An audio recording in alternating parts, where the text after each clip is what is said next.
Ingen wadu to ati office. An person assistant Orengo.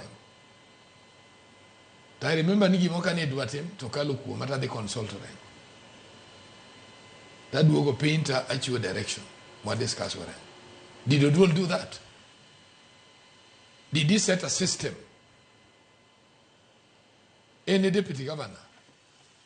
Did he set a system? Ma committees ma no cheka, no brief Orengo. Gibedo pain kapo give the address even the assembly.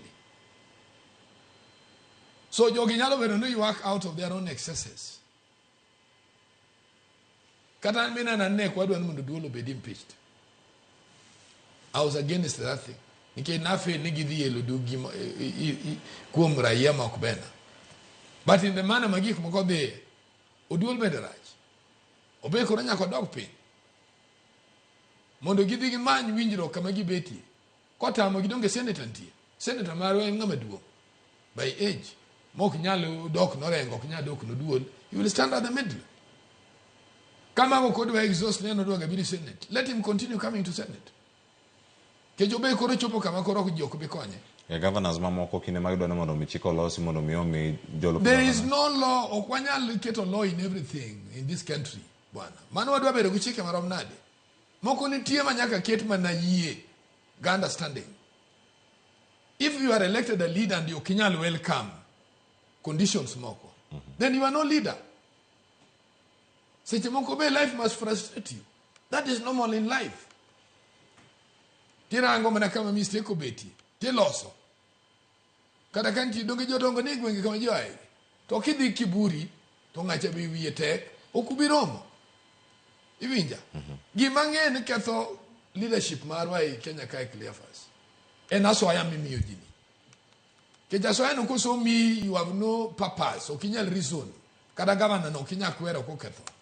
Emo mi okita MCS go they will take a line mar the governor no duoli wadwa na wagwe kabisa. Nikech pesa wok. Onge ngama nya chunga gavana no lwenju ni okber wadwa na mondo county masiani odongi. Ina no klasani president kinyi this year. One glek besi.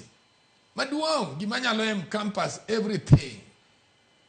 Obedu pido do mo beda ngo a research center can be built from there. You will hear them. Onge makino wa ni president ni chungu no lek besi. Mondo wanu angra ko absorb jo waman pinyo. Kinyi dwa na wenjo ni pi. To pito ne everywhere nyaki dalo pi moko mwoma. Kori ngeni gimatimore wach ma governors Cleophas. Chiko kinyal keto on everything. Leadership ni bro machua. Magitimore ke pod governor county government do kako wani ni aparga beach.